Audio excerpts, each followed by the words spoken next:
How did a company that once fueled the Nazi war machine with engines for fighter planes and motorcycles of destruction transform into one of the most admired luxury car brands in the world? How did BMW, the Bayerische Motorenwerke, rise from the ruins of war and morally questionable origins to become a global icon of engineering, wealth, and performance? Today, BMW is synonymous with speed, luxury, and precision. Its cars are found in every major city, and its slogan, "The Ultimate Driving Machine," evokes a sense of aspiration and class.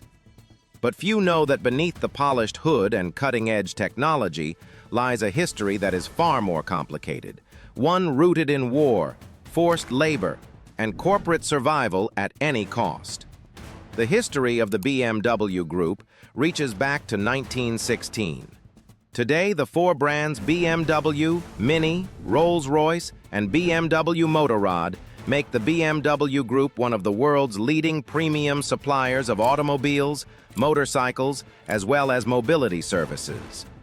Since the beginning of its history, the company has kept its sight firmly set on the future, and has consequently put sustainability and efficient resource management into the center of its strategy. So buckle up, because this is the shocking and fascinating story of how BMW went from building engines of war for Hitler to M-powered legends for the world. BMW began its journey in 1916, not as a car company, but as a manufacturer of airplane engines. Founded during the height of World War I, the company initially supplied the German military with engines under the name Bayerische Flugzeugwerke, which would later become BMW. After the end of the war, railway brakes and inboard engines were manufactured following the prohibition on the production of aero engines. After the company was sold to Knorr-Bremse AG in 1920, financier Camillo Castiglione acquired engine production, along with the workforce and production facilities, the company name and the blue and white logo. He then transferred everything to Bayerische Flugzeugwerke AG, BFW. That same year, the company relocated to the production facilities of BFW at Munich's Oberweisenfeld airfield. The main plant and the headquarters of the BMW Group are still at this location today. The success story of BMW motorcycles started at the Berlin Motor Show in 1923. Aero engine manufacturer presented its first motorcycle with the BMW R32. The quality of the machine was a major factor for success. All the parts likely to need repair were encapsulated, and the drive shaft was easier to service than standard chains or belts. The boxer engine with cylinders mounted transverse to the direction of motion remains a characteristic feature of BMW motorcycles to this day, alongside the cardan shaft. The very successful overall design of the R32 was penned by Max Friz and is regarded as a milestone in motorcycle history. BMW became an automobile manufacturer in 1928 by purchasing the company known as Fahrzeugfabrik Eisenach. Until the Second World War broke out, all BMW cars were made at this plant in the Thuringia region of Germany. The first BMW small car was built under license from the Austin Motor Company in 1929, but was superseded by the company's own designs in 1932. Their logo, often mistaken as a spinning propeller, actually reflected the colors of the Bavarian flag, a nod to the company's roots in southern Germany. When Germany lost World War I, the Treaty of Versailles banned its military aircraft industry. BMW was forced to pivot, first to motorcycles and eventually to cars. But this wasn't a golden age of innovation. BMW was struggling. Their first car came years later, and it wasn't even their design. In 1928, they bought a small car manufacturer called Dixie and rebranded its Austin-licensed design as the BMW 3/15. The brand, known today for prestige, essentially entered the auto world as a copycat. As the Nazis rose to power in the 1930s, Germany rearmed aggressively, and BMW found itself in a position to profit heavily. They secured military contracts, became key suppliers of aircraft engines for the Luftwaffe, and produced motorcycles and vehicles for Hitler's army. But the darkest chapter of BMW's history wasn't just what they built, it was how they built it. To meet wartime demands, BMW used tens of thousands of forced laborers, many of whom were Jewish prisoners, Polish civilians, and Soviet POWs. These laborers worked in horrific conditions in factories across Germany, including concentration camp satellite sites. Some of these facilities were located just outside Dachau, one of the most notorious camps of the Holocaust. They were underfed, overworked, and exposed to constant abuse. Many did not survive. BMW, like Volkswagen and other German industrial giants such as Daimler-Benz and Krupp, profited immensely from this slave labor. The company would later acknowledge this chapter of its past, but only decades after the war had ended. After the Second World War, Allied soldiers requisitioned and occupied the BMW plants. Since BMW had been classified as an armaments company, machines and tools were dismantled. From 1945 onwards, stopgap production, mainly of household appliances, was started in Milbertshofen, as was also the case at the Berlin plant. When the war ended in 1945, BMW was in ruins, both literally and figuratively. Its factories were bombed, its executives were imprisoned or interrogated, and the Allies had banned the company from producing motor vehicles. For years, BMW made kitchenware, bicycles, and farm tools just to stay alive. Their plant in Eisenach, located in what would become East Germany, was seized by the Soviets. By the time BMW returned to automobile manufacturing in 1952, they were a shell of what they had once been. Their first post-war luxury car, the BMW 501, was a commercial flop. They overestimated the demand for high-end vehicles in a nation still recovering from war. BMW was hemorrhaging money. At one point, they were days away from bankruptcy and nearly taken over by Daimler-Benz. What saved them wasn't engineering. It was a group of loyal shareholders, including Herbert Quandt, a man whose family fortune had ties to the Third Reich. Quandt invested heavily in BMW, reorganized the company, and took control in 1959. He's still hailed as the man who saved BMW. As the 1950s progressed, the position of the company became increasingly precarious.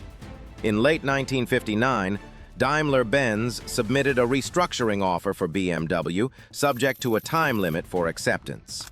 But small shareholders and the workforce rejected this offer at the annual general meeting held on the 9th of December. Their perseverance and his confidence in the BMW 700 motivated Herbert Quandt to expand his package of shares. After the government provided some temporary financial assistance, BMW was restructured under Quandt's management in the following year. Under Herbert Quandt's leadership, BMW shifted its focus. They introduced the new class sedans in the 1960s, lightweight, sporty, and compact vehicles that appealed to a younger, more prosperous German middle class. This was the birth of the BMW we know today. The company's success grew with the 3 Series, 5 Series, and 7 Series throughout the 70s and 80s. By then, BMW wasn't just a car maker, it was a lifestyle brand. Their drivers weren't just buying transportation, they were buying status. But the Quandt family's wartime involvement remained in the shadows. It wasn't until 2007, when a German documentary titled The Silence of the Quandts aired, that the public learned about the family's use of forced labor in Nazi-era factories. The Quandt heirs commissioned an independent investigation that confirmed the allegations. Yet despite this, no reparations were paid by the family themselves, and BMW's reputation remained largely untarnished in the public eye. BMW presented the 1500 model at the 1961 Frankfurt Motor Show, and with it, fills a gap in the market. This was the model that re-established BMW as a successful, modern car maker. The design of the compact, sporty four-door middle-class sedan immediately generates excitement, and orders far exceed production capacities. In the mid-1960s, BMW plant Munich reached the limit of its capacity. BMW initially drew up plans for the construction of new facilities, but then purchased crisis-ridden automotive company Hans Glas GmbH, together with its locations in Dingolfing and Landshut. Both sites were restructured, and what was for many years the largest BMW plant worldwide was created at Dingolfing in the subsequent decades. BMW urgently needed more space at the Munich plant to meet the demands of expanding automobile production. In 1969, production of BMW motorcycles was therefore transferred to Berlin-Spandau. At the start of the 1970s, BMW launched a series of new models. The representatives of the 5 Series were the first BMW motorcycles to be manufactured completely at the Berlin-Spandau facility.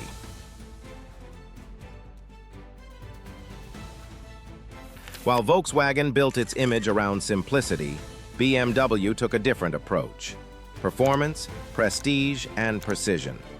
The BMW M division, born from the company's racing heritage, began producing high-performance street cars like the M3, M5, and M1. These vehicles became legends, known for pushing engineering limits. BMW also expanded globally, establishing manufacturing plants in the US, China, South Africa, and beyond. They acquired Rolls-Royce in 1998, outmaneuvering Volkswagen, and positioned themselves as the symbol of German excellence. By the early 2000s, BMW was everywhere, from Wall Street driveways to Hollywood films. They were no longer just a car maker, they were a global powerhouse. In 1986, BMW AG brought together all research and development work under one roof at the Forschungs- und Innovationszentrum, Research and Innovation Center, or FIZ, in Munich. It became the first automotive manufacturer to establish such an institution, with around 7,000 scientists, engineers, designers, managers, and technicians working together as part of an integrated team. The facility was officially opened on the 27th of April, 1990. In 2004, the FIZ was expanded with the addition of the Project House building. Incorporating the principles of construction communications, the development was completed in 2 years and spans 12,000 square meters. The 9-story building offers an open gallery and atrium, and with its offices, studios, and meeting rooms, forms the new heart of the FIZ. Today, almost 9,000 staff work at the FIZ. Then BMW decided to build an automobile production facility in the USA in 1989. This move underscored its position as a global player. The plant in Spartanburg, South Carolina, specially designed for production of the BMW Z3 Roadster, opened in 1994. The Z3 is exported from Spartanburg all over the world. The plant expanded its production facilities in the late 1990s, and today the BMW X3, X4, X5, and X6 models are all manufactured in Spartanburg. In early 1994, the Board of Management, supported by the Supervisory Board, decided to purchase the Rover Group in the United Kingdom to expand its range of models. The group included distinguished brands with a long heritage, such as Land Rover, Rover, MG, Triumph, and Mini. BMW rapidly set about integrating the Rover Group into the BMW Group. Despite strenuous efforts, the ambitious expectations could not be fulfilled. As conditions deteriorated, BMW AG therefore decided to sell the Rover Group in 2000. Only the Mini brand remains with BMW today. In recent years, BMW has positioned itself as a pioneer in the electric vehicle revolution. Cars like the i3 and i8 showcased futuristic design, sustainability, and German engineering. Now, the company's electric lineup includes the i4, iX, and a fully electric 7 Series. BMW has also faced pressure to reckon with its past. The company now openly acknowledges its wartime role and has contributed to memorials and education projects. Yet critics argue that this acknowledgement came too late and that the wealth amassed from wartime labor helped build the foundation of the modern company. The BMW Group embarked on a new era of electric mobility.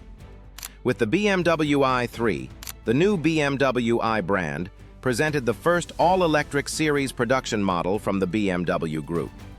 Propelled by an electric motor, and thus entirely emission-free, this vehicle delivers a completely new driving experience that is compelling for its agility and sheer fun. Sustainability has never been so electrifying.